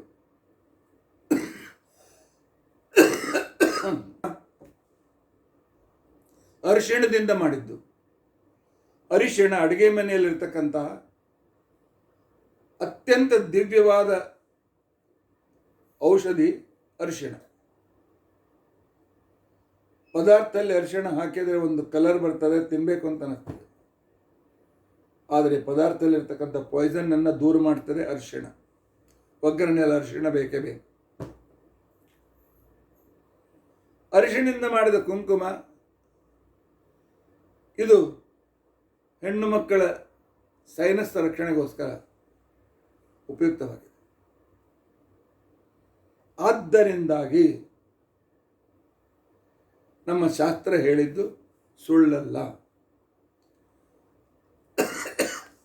ನಾವು ಜಗತ್ತಿಗೆ ಏನಾದರೂ ವಿಷಯವನ್ನು ಇದನ್ನು ಒಪ್ಪಿಕೊಳ್ಳ್ರಪ್ಪ ಚೆನ್ನಾಗಿದೆ ಅಂತಕೊಂಡು ಅಂತ ಹೇಳಬೇಕಾಗಿದ್ದರೆ ಅದು ಪ್ರಮಾಣದಿಂದ ಪ್ರಮಿತವಾಗಿರಬೇಕು. ಅರಿಶಿಣ ಆ್ಯಂಟಿಬಯೋಟಿಕ್, ಗಂಧ ಆ್ಯಂಟಿಬಯೋಟಿಕ್, ಅದರಿಂದ ಸೈನಸ್ ಸಂರಕ್ಷಣೆ ಆಗ್ತದೆ. ಇದು ಪ್ರತ್ಯಕ್ಷ ಪ್ರಮಾಣ. ಆದ್ದರಿಂದಾಗಿ ಇದನ್ನು ಹಚ್ಚಿಕೊಳ್ಳುವುದು ಮುಂದುವರಿಸಲಿಕ್ಕೆ ಪರವಾಗಿಲ್ಲ ಅಂತ ಪ್ರತ್ಯಕ್ಷದಿಂದ ನಾವು ಇದನ್ನು ಹೇಳಲಿಕ್ಕೆ ಸಾಧ್ಯವಿದೆ. ಪ್ರತ್ಯಕ್ಷವೇ ಇರಲಿ, ಆನಂತರ ಅನುಮಾನವೇ ಇರಲಿ, ಆಗಮವೇ ಇರಲಿ, ಇವುಗಳು ಪ್ರಮಾಣದಿಂದ ನಾವು ಹೇಳುವ ವಸ್ತು ಪ್ರಮಾಣ ಪ್ರಮಿತವಾಗಿರಬೇಕು. ಅದು ಅಪ್ರಾಮಾಣಿಕವಾಗಿದೆ, ಅದನ್ನು ಗ್ರಹಣ ಮಾಡುವ ಅವಶ್ಯಕತೆ ಇಲ್ಲ.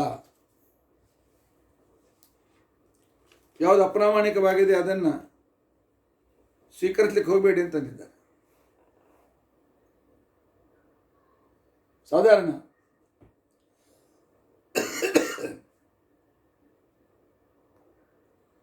1950 210 ಎಷ್ಟು ಪಿಕ್ಚರ್ ಬಂದಿವೆ.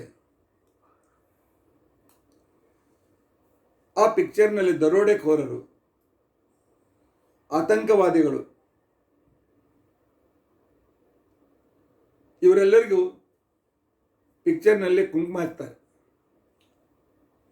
ಹಾಕ್ತಾರೆ, ಕೊಳ್ಳಲೆ ತುಳಸಿ ಮಣಿ. ಸಮಾಜವನ್ನು ದೋಚುವವರು ಇಂಥ ಹಿಂದೂಗಳ ವೇಷ.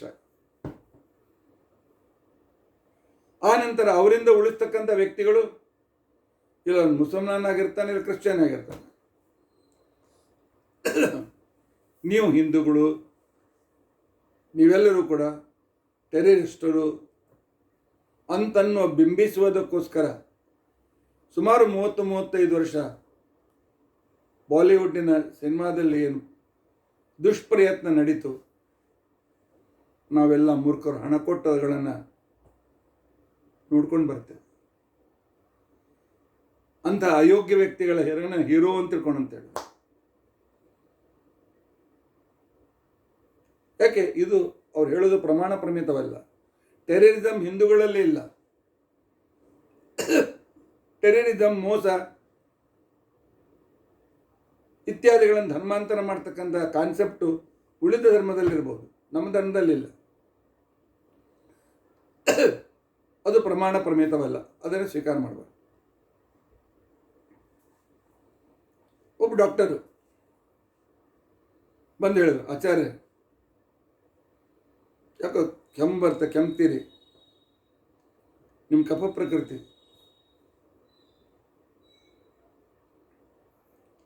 ಬೆಳಗ್ಗೆ ಎದ್ದು 4 ತೊಟ್ಟು ಬೆಳ್ಳುಳ್ಳಿ ತಿಂದ್ಬಿಡ್ರಿ, ಪೂರ್ಣ ದಿವಸ ನಿಮ್ಮ ಶರೀರದಲ್ಲಿ ಒಂದು ಉಷ್ಣತೆ ಇರ್ತಾರೆ, ನೆಗಡಿ ಕೆಮ್ಮು ಬರೋದಿಲ್ಲ ಅಂತ. ಅದಕ್ಕೆ ನಾನು ಹೇಳಿದೆ ಇಲ್ಲ, ಮತ್ತು ಆಗಮ ಹೇಳಿದೆ ಅದು ತಮೋಗುಣದಿಂದ ಪರಿಪೂರ್ಣವಾದುದು.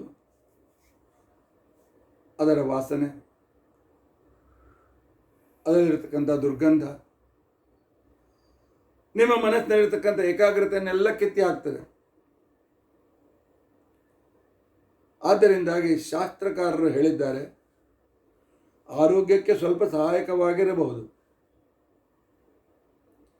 ಆದರೆ ತಮೋಗುಣದಿಂದ ಪರಿಪೂರ್ಣ ತುಂಬಿದ್ದರಿಂದಾಗಿ ನಮ್ಮನ್ನು ನರಕದ ದಾರಿಗೆ ಕರೆದುಕೊಂಡು ಹೋಗೋದರಿಂದಾಗಿ ಅವುಗಳನ್ನು ತಿನ್ನಬಾರದು ಅಂತೇಳಿ ಶಾಸ್ತ್ರ ಹೇಳಿದೆ.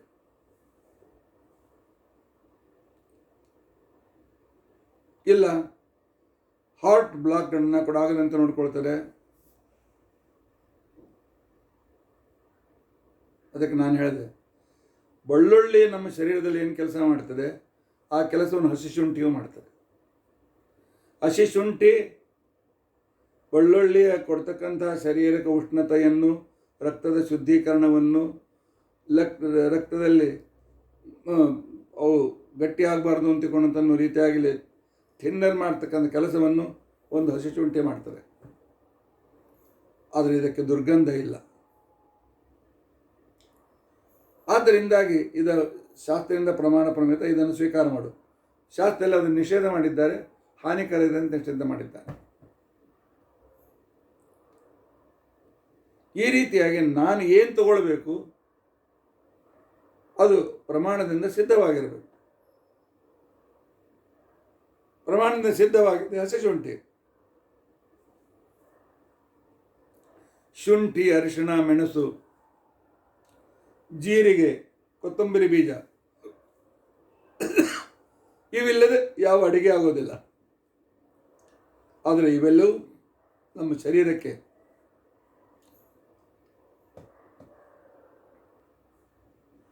ಅವಶ್ಯಕವಾಗಿವೆ. ಆದ್ದರಿಂದ ಪ್ರಮಾಣ ಪ್ರಮಿತ ಯಾವುದಕ್ಕೆ ಎವಿಡೆನ್ಸ್ ಇದೆ, ಯಾವುದಕ್ಕೆ ರೀಸನ್ ಇದೆ, ಅದನ್ನು ಮಾತ್ರ ಸ್ವೀಕರಿಸಿ ಅಂತ ಹೇಳುವುದನ್ನು ವೇದ ಹೇಳ್ತದೆ.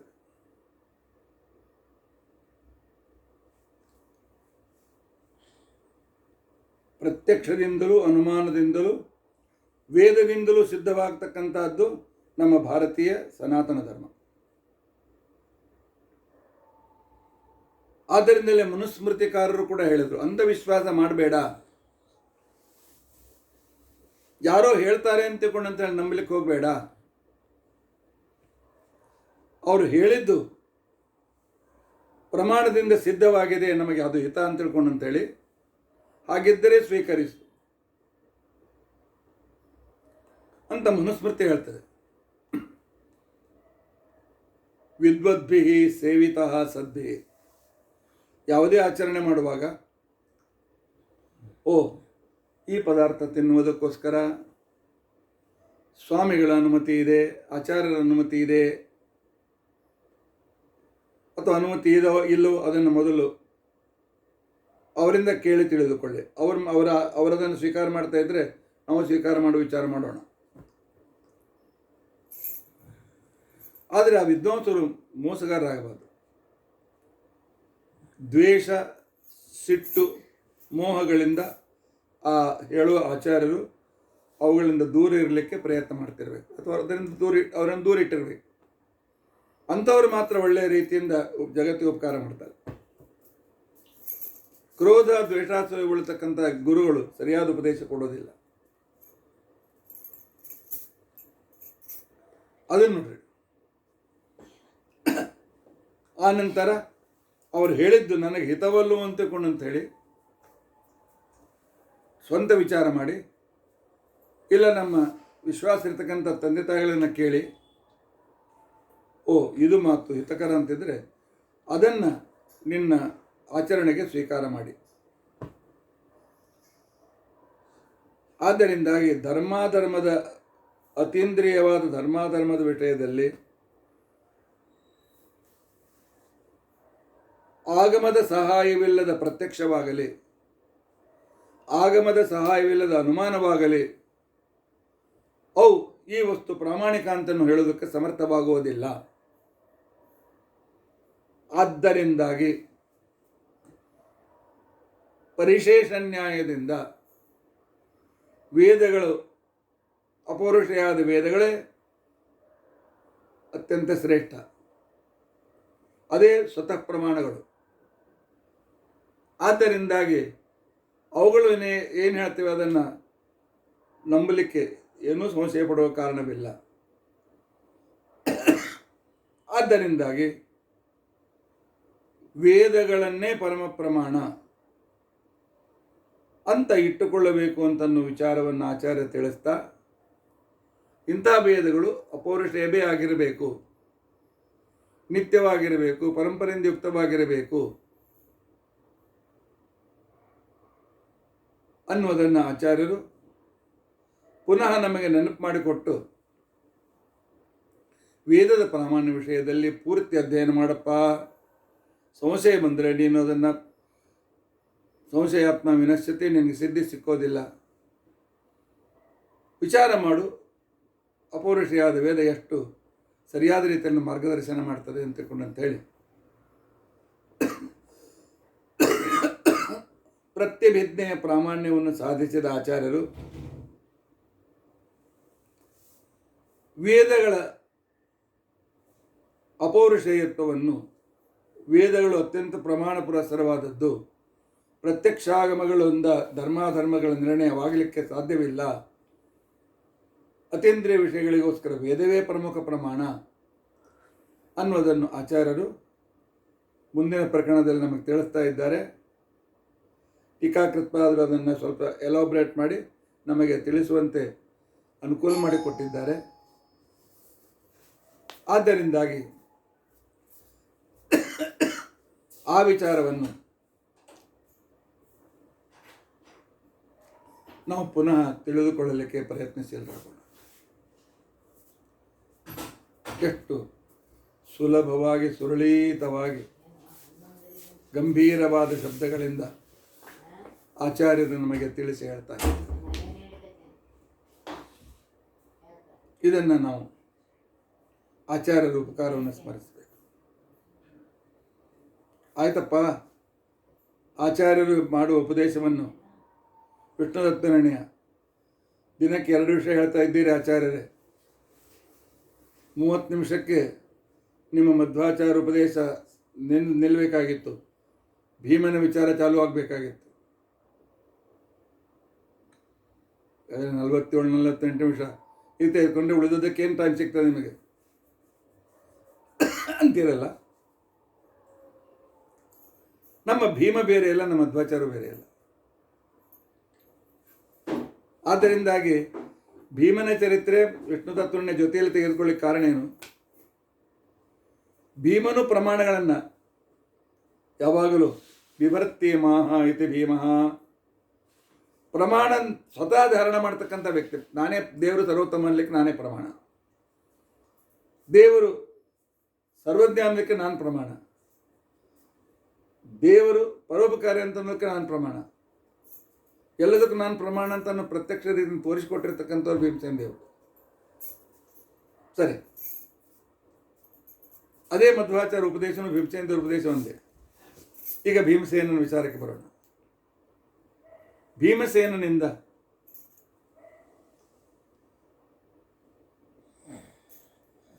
ಧರ್ಮರಾಜ ದೈವವಾದ ಸರಿಯಲ್ಲಪ್ಪ, ಪ್ರಯತ್ನ ಇದು ಅತ್ಯಂತ ಅನಿವಾರ್ಯವಾಗಿರ್ತಕ್ಕಂಥದ್ದು ಅಂತ ಅನ್ನೋದನ್ನು ಈ 3 ದಿನಗಳಿಂದ ತಿಳಿದುಕೊಂಡಿದ್ದಾನೆ.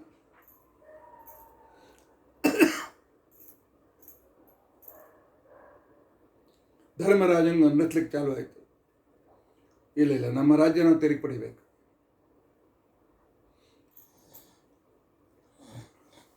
ಯಾಕೆ ಅವನು ಮನದಟ್ಟಾಯಿತು. ಏನು ಮನದಟ್ಟಾಯಿತು? ಪ್ರಯತ್ನವಿಲ್ಲದೆ ಭಗವಂತ ಅನುಗ್ರಹ ಮಾಡೋದಿಲ್ಲ.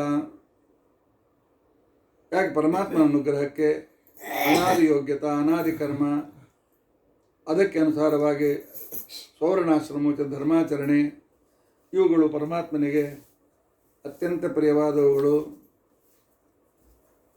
ಇವುಗಳ ಮುಖಾಂತರವೇ ಯಾವನು ತಾನು ಪರಮಾತ್ಮನ ಪಡೆಯೋದಕ್ಕೋಸ್ಕರ, ಧರ್ಮಾಚರಣೆ ಮಾಡೋದಕ್ಕೋಸ್ಕರ ಪ್ರಯತ್ನಶೀಲನಾಗ್ತಾನೆ. ಪ್ರಯತ್ನ ಮಾಡುವ ಇಚ್ಛೆಯನ್ನು ಮನಸ್ಸಿನಲ್ಲಿ ಪರಮಾತ್ಮ ಕೊಟ್ಟಿರ್ತಕ್ಕಂಥ ಆತೇನು ಜ್ಞಾನ ವಿಚಾರ ಶಕ್ತಿ ಇದೆ, ಅದನ್ನು ನಾನು ಈ ದಿಕ್ಕಿನಲ್ಲಿ ಪ್ರಯತ್ನ ಮಾಡಬೇಕು, ಇದನ್ನು ಪೂರೈಸಬೇಕು ಅಂತನ್ನುವ ಮಾನಸಿಕವಾದ ಸಂಕಲ್ಪ ಇದೆ. ಮಹಾನ್ ಪ್ರಯತ್ನ ಅಂತ ಅನ್ಸ್ಕೊಳ್ತಾರೆ. ಪರಮಾತ್ಮ ತಾನು ನಿಂತುಕೊಂಡು ನಮ್ಮ ಕಡೆಯಿಂದ ಮಾಡಿಸ್ತಾರೆ.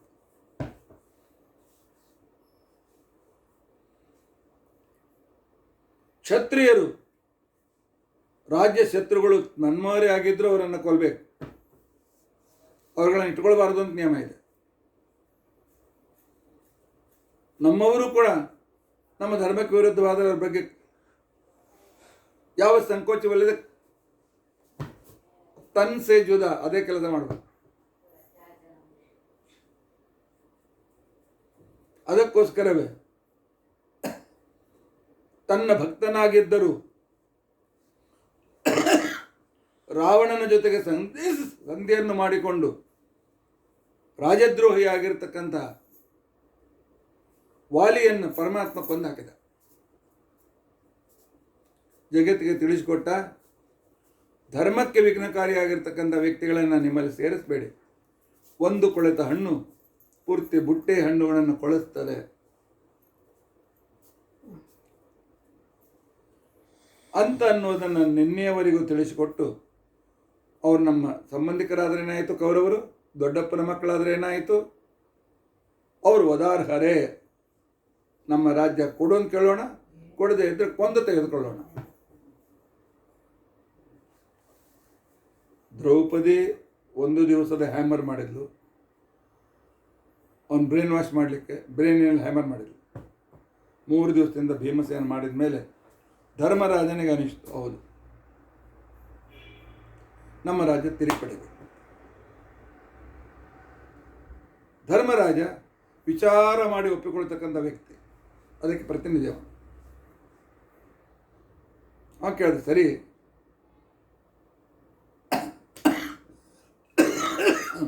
ಭೀಮ ನೀನು ಹೇಳ್ತಾ ಇದ್ದೀರಿ 12 ತಿಂಗಳಾಯಿತು, ಶಾಸ್ತ್ರದಲ್ಲಿ ಯಜ್ಞಯಾಗಾದಿಗಳಲ್ಲಿ 100 ವರ್ಷ ಅಥವಾ 1000 ವರ್ಷ ತಪಸ್ಸು ಯಜ್ಞ ಮಾಡಬೇಕು ಅಂತ ಯಾವ್ದು ಬಗ್ಗೆ ಹೇಳ್ತಾರೆ, ಅಲ್ಲಿ 1000 ತಿಂಗಳು ಅಥವಾ 1000 ಪಕ್ಷ ನಿಯಮಗಳಿವೆ. ಆದರೆ ನಾವು ಕೌರವರಿಗೆ ಮಾತು ಕೊಟ್ಟಿದ್ದೇವಲ್ಲ, 12 ವರ್ಷ ವನವಾಸ, 1 ವರ್ಷ ಅಜ್ಞಾತವಾಸ ಅಂತ ತಿಳ್ಕೊಂಡು ಅಂತೇಳಿ ಮಾತು ಕೊಟ್ಟಿದ್ದೇವಲ್ಲ, ಮಾತು ಮೀರೋದು ಹೇಗೆ? ಕೊಟ್ಟ ವಚನವನ್ನು ಪರಿಪಾಲಿಸದೇ ಇದ್ರೆ ಅದು ಪಾಪ ಆಗೋದಿಲ್ವೇ? ಅದು ಪಾಪ ಅಂತ ಅನಿಸೋದಿಲ್ವೇನು ಅಂತ ಧರ್ಮರಾಜ ಹೇಳಿದಾಗ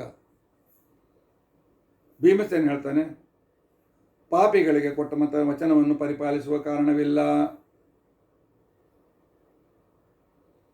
ಯಾಕೆ? ಮೋಸದಿಂದ ನಮ್ಮ ದ್ಯೂತದಲ್ಲಿ ನಮ್ಮನ್ನು ಸೋಲಿಸಿದ ಆ ದುರ್ಯೋಧನಾದಿಗಳು ಪಾಪಿಗಳು. ಅವರಿಗೆ ಕೊಟ್ಟ ಮಾತನ್ನು ಪರಿಪಾಲನೆ ಮಾಡಲೇಬೇಕು ಅಂತ ನಿಯಮವಿಲ್ಲ. ಕೆಲವು ಸಲ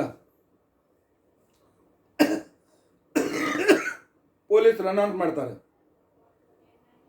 ನೀನು ಸರೆಂಡರ್ ಆದರೆ ನಿನಗೆ ನಾವು ರಕ್ಷಣೆ ಕೊಡ್ತೇವೆ, ಅನುಕೂಲ ಮಾಡಿಕೊಡ್ತೇವೆ ಅಂತ ತಿಳ್ಕೊಂಡಂತೇವೆ. ಯಾವಾಗ ಅವನು ಸರೆಂಡರ್ ಆಗ್ತಾನೆ ಆಗ ಪೊಲೀಸರು ನೋಡ್ತಾರೆ, ಇವನು ಸ್ವಭಾವತಃ ದುಷ್ಟನು, ಆಕಸ್ಮಿಕವಾಗಿ ಟೆರರಿಸ್ಟ್ ಆಗಿದ್ದಾನೆ ಅಂತ ತಿಳ್ಕೊಂಡಂತೇಳಿ. ಆಕಸ್ಮಿಕವಾಗಿದ್ದರೆ ಅವನಿಗೆ ದಯೆ ಕೊಡ್ತಾರೆ, ಸುಧಾರಿಸಲಿಕ್ಕೆ ಚಾನ್ಸ್ ಕೊಡ್ತಾರೆ. ಆದರೆ ಯಾವನು ಅದೇ ಸ್ವಭಾವದವನಾಗಿದ್ದಾನೆ ಅವನಿಗೆ ಸುಳ್ಳು ಹೇಳಿ ಸರೆಂಡರ್ ಆಗುವಂತ ಮಾಡಿ ಎನ್ಕೌಂಟರ್ನಲ್ಲಿ ಗುಂಡಿನ ಹಾರಿಸಿಬಿಡ್ತಾರೆ. ಯಾಕೆ? ದೇಶದ್ರೋಹಿಗಳಿಗೆ, ಪಾಪಿಗಳಿಗೆ ಕೊಟ್ಟ ಮಾತನ್ನು ಪರಿಪಾಲನೆ ಮಾಡಬೇಕು ಅಂತ ನಿಯಮವಿಲ್ಲ. ಅದರಲ್ಲಿಯೂ ಕೂಡ ದ್ಯೂತದಿಂದ ಜೂಜಾಟ ಇದು ಮನರಂಜನೆ ಅಣ್ಣ, ಟೈಮ್ ಪಾಸ್ಗೋಸ್ಕರ ಇರತಕ್ಕಂಥದ್ದು. ಆದ್ದರಿಂದ ದ್ಯೂತದಲ್ಲಿ ನಾವು ಸೋತಿದ್ರೆ ಅದು ಸೋಲಲ್ಲ, ದೂತದಲ್ಲಿ ಗೆದ್ದದ್ದಲ್ಲ. ಯಾಕೆ ಅಂತಿಕೊಂಡಂತಂದ್ರೆ ಶಾಸ್ತ್ರ ಹೇಳ್ತಾರೆ, ಅಕ್ಷದ್ಯೂತಂ ನಿಕೃತಿ ಪಾಪಮೇವ. ದ್ಯೂತದಲ್ಲಿ ಹಣ ಇಡದೆ ಆಟ, ಮನೋರಂಜನೆ ಆಟ ಅಂತ ಅನಿಸ್ತದೆ, ಗ್ರಾಹ್ಯ ಇದೆ. ಆದರೆ ಅಕ್ಷದ್ಯೂತ ಅಂತ ತಿಳ್ಕೊಂಡಂತಂದ್ರೆ ಅಲ್ಲಿ ಕವಡಿನೂ ಇರೋದಿಲ್ಲ, ಅಲ್ಲಿ ಲೆತ್ತ 5-6 ಸಂಖ್ಯೆ ಬರೆದದ್ದು ಲೆತ್ತವೂ ಕೂಡ ಇರೋದಿಲ್ಲ. ಅಲ್ಲಿ ಒಂದು ಥರದ ನೆಲದಲ್ಲಿ ಸಾರಿಸಿ ಗುಂಪು ಮಾಡ್ತಾರೆ, ಒಂದು 8-10 ತೆಗ್ಗು ತೆಗಿತಾರೆ. ಆ ನಂತರ ಕೆಲವು ವಿಶಿಷ್ಟ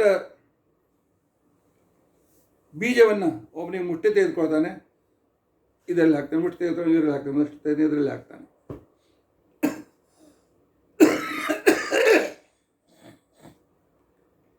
ಆ ಸಂಖ್ಯೆಯ ಪ್ರಕಾರ ಅದನ್ನು ಹೇಳು ಅಂತ ಕೇಳ್ತಾನೆ. ಸರಿ ಹೇಳಿದರೆ ಗೆಲ್ತಾನೆ, ತಪ್ಪು ಹೇಳಿದರೆ ಸೋಲ್ತಾನೆ. ಇದಕ್ಕೆ ಅವನಿಗೆ ಪ್ರಾಕ್ಟೀಸ್ ಬೇಕು.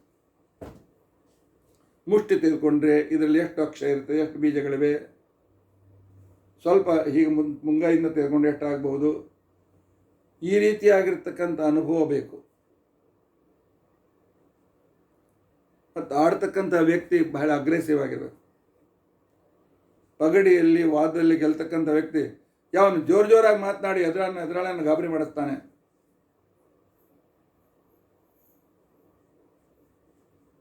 ಅಂಥವನೇ ಗೆಲ್ತ. ಕೃಷ್ಣದೇವರಾಯನ ಹತ್ರ ಒಬ್ಬ ಮಹಾಪಂಡಿತ ಬಂದ ಎಲ್ಲ ಕೃಷ್ಣದೇವರ ಹತ್ತಿರ ಇರತಕ್ಕ ಆಸ್ಥಾನದಲ್ಲಿದ್ದ ಎಲ್ಲ ವಿದ್ವಾಂಸರು ಸೋತೋದು. ರಾಜ್ಯಕ್ಕೆ ಇದೊಂದು ಅಪಮಾನ. ಅವನು ತೆನ್ನಲ್ ರಾಮಕೃಷ್ಣನ ಕರೆದು ಹೇಳ್ತಾನೆ, ಏ ರಾಮಕೃಷ್ಣ, ಏನಾದ್ರು ವ್ಯವಸ್ಥೆ ಮಾಡಪ್ಪ, ಆ ಪಂಡಿತನಿಗೆ ನಾವು ಹಣ ಕೊಟ್ಟು ಕಳಿಸೋಣ, ಮರ್ಯಾದೆ ಮಾಡಿ ಕಳಿಸೋಣ, ಆದರೆ ನಾವು ಸೋತೇವು ಅಂತ ತಿಳ್ಕೊಂಡಂತಾಗಬಾರ್ದು. ಪಂಡಿತ ಮರ್ಯಾದೆ ಶಾಲು ಗೀಲೆಲ್ಲ ಕೊಡೋಣ. ಅವನು ಹೇಳ್ದ, ರಾಜರಿಗೆ ಗಾಬರಿಯ ಕಾರಣ ಇಲ್ಲ, ಅನೌನ್ಸ್ ಮಾಡಿ, ಇಲ್ಲ ನಮ್ಮಲ್ಲಿ ಇನ್ನೂ ಪಂಡಿತರು ತೆನಾಲಿ ರಾಮಕೃಷ್ಣ ಅಂತ ಅಂತೇಳಿ ಮಹಾಪಂಡಿತ ನಮ್ಮಲ್ಲಿದ್ದಾನೆ, ನಾಳೆ ಅವನ ಜೊತೆಗೆ ನೀವು ವಾದ ಮಾಡಬೇಕು ಅಂತ ಹೇಳ್ಕೊಂಡಂತೆ. ಆ ಪಂಡಿತ ಒಪ್ಕೊಂಡ. ಆ ನಂತರ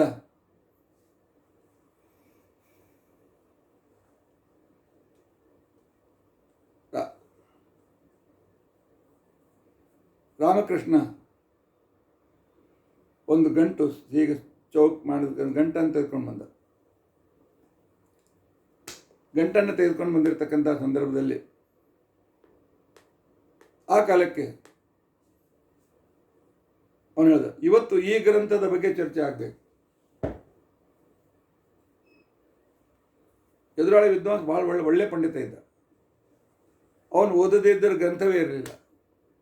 ಅವನು ಹೇಳ್ದ, ಆಗ್ಲಪ್ಪ, ನೀ ಯಾವ ಗ್ರಂಥದ ಮೇಲೆ ಚರ್ಚೆ ಅಂತ ಆ ಗ್ರಂಥದ ಮೇಲೆ ಮಾಡ್ತೇನೆ. ತೆನಾಲಿ ರಾಮಕೃಷ್ಣ ಕೇಳ್ದ, ಹೌದಲ್ಲೋ, ನೀವು ಒಪ್ಕೊಂಡಿದ್ದು ಯಾವ ಗ್ರಂಥದ ಬಗ್ಗೆ ಚರ್ಚೆ ಇದೆ, ಆ ಗ್ರಂಥದ ಬಗ್ಗೆ ಚರ್ಚೆ ಮಾಡಬೇಕು ಅಂತ ತಿಳ್ಕೊಂಡಂತೇಳಿ. ಹೌದು, ಒಪ್ಕೊಂಡಿದ್ದೇನೆ. ಹಾಗಾದರೆ ಈ ಗಂಟು ಇಟ್ಕೋ, ಇದರ ಬಗ್ಗೆ ಚರ್ಚೆ ಮಾಡೋಣ.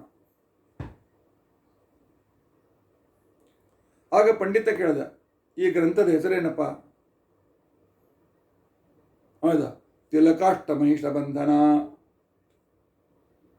ಈ ಗ್ರಂಥದ ಬಗ್ಗೆ ಇವತ್ತು ಚರ್ಚೆ. ಪಂಡಿತ ವಿಚಾರ ಮಾಡಿದ, ಈ ತಿಲಕಾಷ್ಟ ಮಹಿಷ ಬಂಧನ ಎಲ್ಲಿಂದಪ್ಪ ಗ್ರಂಥ ಬಂತು? ವ್ಯುತ್ಪತ್ತಿವಾದ ಇದೆ, ಬ್ರಹ್ಮಸೂತ್ರ ಇದೆ, ಭಗವದ್ಗೀತಾ ಇದೆ, ವೇದ ಇದೆ, ಆನಂತರ ಕಾಳಿದಾಸಾದಿ ಕಾವ್ಯಗಳು ಎಲ್ಲವೂ ಇವೆ. ತಿಲಕಾಷ್ಟ ಮಹಿಷ ಬಂಧನ ಅಂತ ಗ್ರಂಥವನ್ನೇ ನಾನು ನೋಡಲಿಲ್ಲಲ್ಲ. ನಾನೇ ಮಾತು ಕೊಟ್ಟಿದ್ದೇನೆ, ನೀನು ಯಾವ ಹೇಳ್ತೀಯ ಆ ಗ್ರಂಥದ ಬಗ್ಗೆ ಚರ್ಚೆ ಆಗುತ್ತದೆ ಅಂತ ಕೊಂಡಂತ. ತೆನಾಲಿ ರಾಮಕೃಷ್ಣ ಹೇಳ್ತಾ ಇದ್ದ, ಏನಪ್ಪ ಏನಾಯಿತು, ಚಾಲು ಮಾಡೋಣ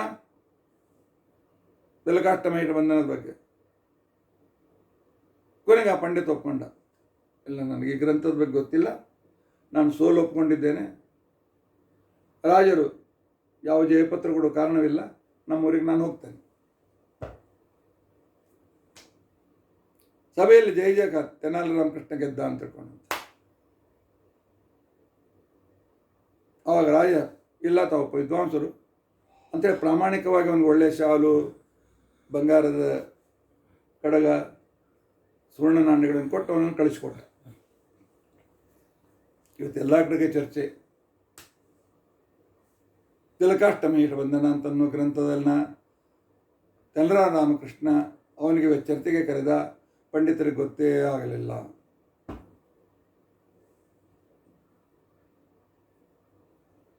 ಮರುದಿವಸ ಸಭೆಗೆ ಬಂದಾಗ ತೆನಾಲಿ ರಾಮಕೃಷ್ಣ ಸ್ವಾಗತ ಮಾಡಿ, ಆದರೆ ಎಲ್ಲ ಆಸ್ಥಾನ ವಿದ್ವಾಂಸರಿಗೂ ರಾತ್ರಿಯೆಲ್ಲ ತಲೆ ಕೆಡಿಸ್ಕೊಂಡಿದ್ರು. ಈ ತಿಲಕಾಷ್ಟ ಮಹಿಷ ಬಂಧನ ಅಂತನೋ ಗ್ರಂಥ ಎಲ್ಲಿಂದ ಬಂತು?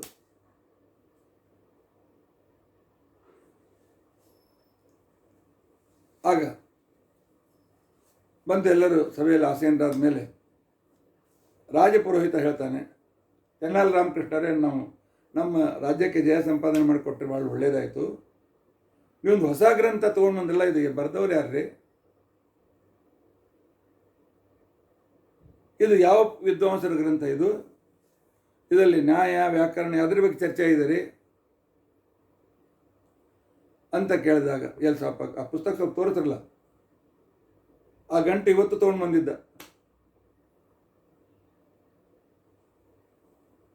ಆಗ ಎಲ್ಲ ರಾಮಕೃಷ್ಣ ಹೇಳ್ದ, ಆಯ್ತು ಇದನ್ನು ಬಿಚ್ಚ್ರಿ ಅಂತ ತಿಳ್ಕೊಂಡಂತೆ. ಆ ಗಂಟು ಬಿಚ್ಚಿದ್ರೆ ಅದರಲ್ಲಿ 2 ಮುಷ್ಟಿ ಎಳ್ಳಿತ್ತು. ಆನಂತರ ಹಲ್ತಿಕೊಂಬು ಕಡ್ಡಿ ಇತ್ತಲ್ಲ ಅಥವಾ ಸಮಿದ, ಅವುಗಳನ್ನು 4 ಗಂಟಿತ್ತು ಸರಿಯಾಗಿ. ಆನಂತರ ದಪ್ಪ ಹಗ್ಗದಿಂದ ಅದನ್ನು ಕಟ್ಟಿ ಸರಿಯಾಗಿ ದೊಡ್ಡ ಪುಸ್ತಕ ಗಂಟಾಗಿತ್ತು.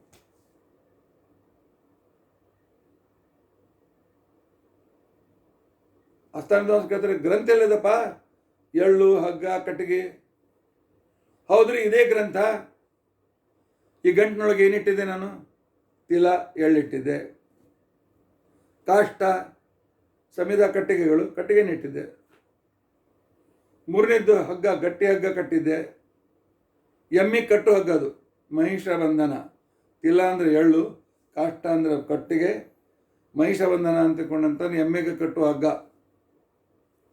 ಇದನ್ನೇ ಕಟ್ ಮಾಡಿ ಇದರ ಬಗ್ಗೆ ಚರ್ಚೆ ಆಗೋಣ ಅಂತ ತಿಳ್ಕೊಂಡಂತ ಹೇಳಿ ಆ ಪಂಡಿತರಿಗೆ ಹೊಳೆಯಲೇ ಇಲ್ಲ.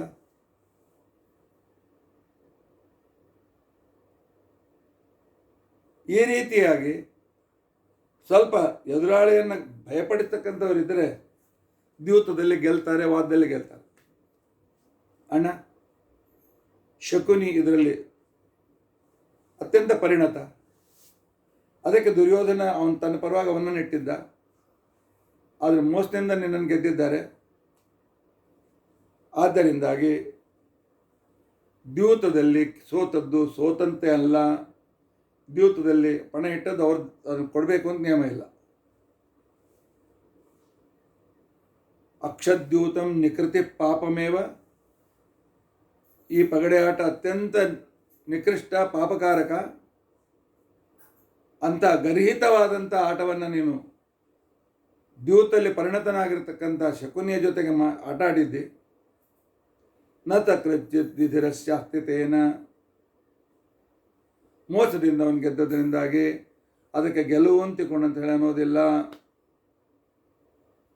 ಆದ್ದರಿಂದಾಗಿ ದ್ಯೂತದಲ್ಲಿ ಸೋತದ್ದು ಎದುರೊಳಗೆ ಕೊಡಬೇಕು ಅಂತ ನಿಯಮವಿಲ್ಲ.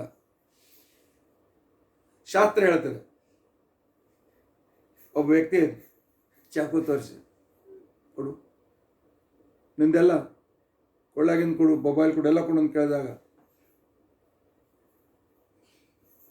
ಇವನ್ನೆಲ್ಲ ತೆಗೆದು ಕೊಡ್ತಾನೆ. ಅವನು ಹುದಾಕ್ಷಣ ಪೊಲೀಸ್ ಬರೋಂತ ಪೊಲೀಸ್ ಹಿಡ್ಕೊಂಡು ಬರ್ತಾರೆ. ಹಿಡ್ಕೊಂಡು ಬಂದ ಕ್ಷಣಕ್ಕೇನೆ ಆಗ ಕಳ್ಳ ಹೇಳ್ತಾನೆ, ನೋಡಪ್ಪ ನೀನೇ ನಿನ್ನ ತೆಗೆದು ಕೊಳ್ಳಾಗಿಂದ ಸರ ತೆಗೆದು ಕೊಟ್ಟಿದ್ದೆ, ನೀನೇ ನಿನ್ನ ಕೈಯಾಗಿಂದು ಉಂಗುರ ತೆಗೆದು ಕೊಟ್ಟಿದ್ದೆ, ನೀನೇ ನಿನ್ನ ಕೈಯಾಗಿಂದ ಮೊಬೈಲ್ ಕೊಟ್ಟಿದ್ದೆ, ನೀನೇ ಕೊಟ್ಟಿಯಲ್ಲ, ತಿರುಗಿ ಹಂಗೆ ತಗೋತೆ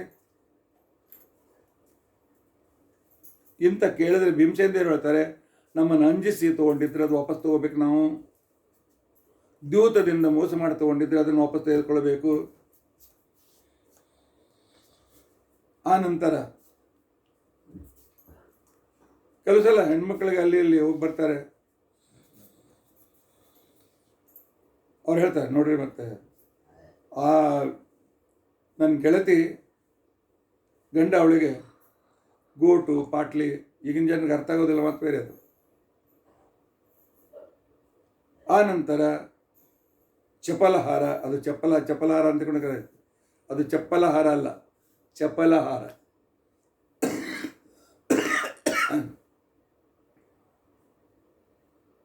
ಮಾಡ್ತಾರ, ನನಗೂ ಮಾಡಿಸ್ರಿ. ಇಲ್ಲ ಅಂತಂದ್ರೆ ನಾಳಿಂದ ಅಡಿಗೆ ಬಂದು ಸಿಟ್ಟಾಗಿ ಕೊಡ್ತಾರೆ. ಆಯ್ತು ಮಾಡ್ತೀನಿ, ಪ್ರಮೋಷನ್ ಬರೋದು ಮಾಡ್ತೀನಿ. ಆಮೇಲೆ ಕೇಳಿದಾಗ ಇನ್ನೂ ಅಷ್ಟು ರೊಕ್ಕ ಆಗಿಲ್ಲ ನೋಡು, ಅಲ್ರಿ ಮಾತು ಕೊಟ್ಟಿರಿ ಇಲ್ಲ ಅಂತಕೊಂಡಂತಂದರೆ ಯೋಗ್ಯತೆ ಮೀರಿ ಕೇಳಿದ ಹೆಣ್ಣು ಮಕ್ಕಳು, ಹೆಂಡತಿ, ಸ್ತ್ರೀಯರು ಕೇಳಿರ್ತಕ್ಕಂತಹ ಮಾತನ್ನು ನಡೆಸಲೇಬೇಕು ಅಂತ ನಿಯಮವಿಲ್ಲ. ಯೋಗ್ಯತೆ ಇದ್ರೆ ಮಾಡಿ ಪರವಾಗಿ. ಭೀತೇನ ದತ್ತಂ ದ್ಯೂತ ದತ್ತಂ ತಥೈವ ದತ್ತಂ ಕಾಮಿನ್ಯೈ ಭಾಳ ಆಗ್ರಹ ಮಾಡಿದರೆ ಸಾಲ ಮಾಡಿ ಒಂದು ಬಂಗಾರದ ಸರ ತಂದು ಕೊಡ್ರಿ, ಶಾಸ್ತ್ರ ಹೇಳ್ತದೆ.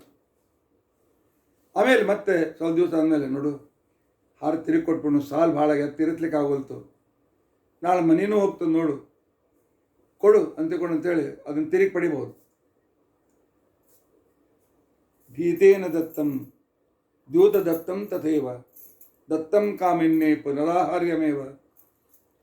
ಆದ್ದರಿಂದ ಅಣ್ಣ, ದ್ಯೂತದಲ್ಲಿ ಸೋತು ಅವರಿಗೆ ಕೊಟ್ಟದ್ದು, ಭಯಪಡಿಸಿ ನಮ್ಮ ಕಡೆಯಿಂದ ಕಸಿದುಕೊಂಡದ್ದು, ಅವ್ರು ಅದೇ ಮಾಡೋದು. ಮೊದಲು ದ್ಯೂತಲ್ಲಿ ತೊಗೊಂಡ್ರು, ಆಮೇಲೆ ಭೀಷ್ಮಾಚಾರ್ಯಾದಿಗಳ ಎದುರಿನಲ್ಲಿ ಪ್ರತಿಜ್ಞೆ ಮಾಡಿಸಿ, ನಾವು ಹಿರಿಯರ ಮಾತು ಮೀರೋದಿಲ್ಲ ಅಂತ ಗೊತ್ತಿದೆ, ಮೋಸದಿಂದ ಪ್ರತಿಜ್ಞೆ ಮಾಡಿಸಿದ್ದಾರೆ.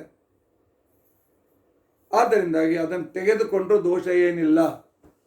ಅವ್ರಿಗೆ ಕೊಟ್ಟಿರ್ತಕ್ಕಂಥ 12 ವರ್ಷ ವನವಾಸ ಅಜ್ಞಾತವಾಸ ಮಾತು ಪರಿಪಾಲನೆ ಮಾಡಬೇಕು ಅಂತ ನಿಯಮವಿಲ್ಲ. ದ್ರೌಪದಿ ಹೇಳಿದಾಗ 12 ತಿಂಗಳಾಯಿತು, ಇದನ್ನು ಮಾಸ ಅಂತಿಟ್ಟು ವರ್ಷ ಅಂತ ಇಟ್ಕೊಳ್ಳೋಣ, ಇನ್ನೊಂದು ತಿಂಗಳು ಅಜ್ಞಾತವಾಸ ಮಾಡೋಣ, ಹೋಗಿ ಆಕ್ರಮಣ ಮಾಡೋಣ. ಅಣ್ಣ ಪಾಸಿಟಿವ್ ವಿಚಾರ ಮಾಡು, ನಿರ್ಣಯ ಕೊಡಂತ. ಮುಂದೆ ಧರ್ಮರಾಜ ಏನು ಮಾತನಾಡ್ತಾನೆ, ಭೀಮಸೇನ ದೇವರು ಯಾವ ರೀತಿಯ ಧರ್ಮಶಾಸ್ತ್ರದ ಸೂಕ್ಷ್ಮತೆಯನ್ನು ಹೇಳ್ತಾರೆ, ಅದನ್ನು ನಾಳಿನ ದಿವಸ ನಾವು ತಿಳಿದುಕೊಳ್ಳಿಕ್ಕೆ ಪ್ರಯತ್ನಿಸೋಣ. ಇದು ಅಧ್ಯಕ್ಷತಾ ಪ್ರಸಕ್ತಿ. ಭೀಮನು ಹೇಳಿದ್ದು ಒಂದೇ, ಮಧ್ವಾಚಾರ್ಯ ಹೇಳಿದ್ದು ಒಂದೇ. ಇವೆರಡನ್ನು ನಾವು ಜೊತೆಯಲ್ಲಿ ನುಡಿಸ್ತಾ ಇದ್ದಾನೆ ಪರಮಾತ್ಮ. ಎಷ್ಟಾಗಿದೆ ನೋಡಿಯೋಣ. ಶ್ರೀಕೃಷ್ಣ ಅರ್ಪಣಮಸ್ತು. ಹರೇ ರಾಮ ಹರೇ ರಾಮ, ರಾಮ ರಾಮ ಹರೇ ಹರೇ, ಹರೇ ಕೃಷ್ಣ ಕೃಷ್ಣ ಕೃಷ್ಣ ಹರೇ ಹರೇ. ಉಗ್ರಂ ವೀರಂ ಮಹಾವಿಷ್ಣುಂ ಜ್ವಲಂತಂ ಸರ್ವತೋಮುಖಂ ನೃಸಿಂಹಂ ಭೀಷಣಂ ಭದ್ರಂ ಮೃತ್ಯುಮೃತ್ಯುಂ ನಮಾಮ್ಯಹಂ. ಅಚ್ಯುತಾನಂತ ಗೋವಿಂದ ಸ್ಮೃತಿಮಾತ್ರಾರ್ಥ ರೋಗಾನ್ಮೇ ನಾಶಯ ಶೇಷ ನಾಶು ಧನ್ವಂತರೇ ಹರೇ. ಶ್ರೀಕೃಷ್ಣಾರ್ಪಣಮಸ್ತು. ಶ್ರೀಕೃಷ್ಣಾರ್ಪಣ.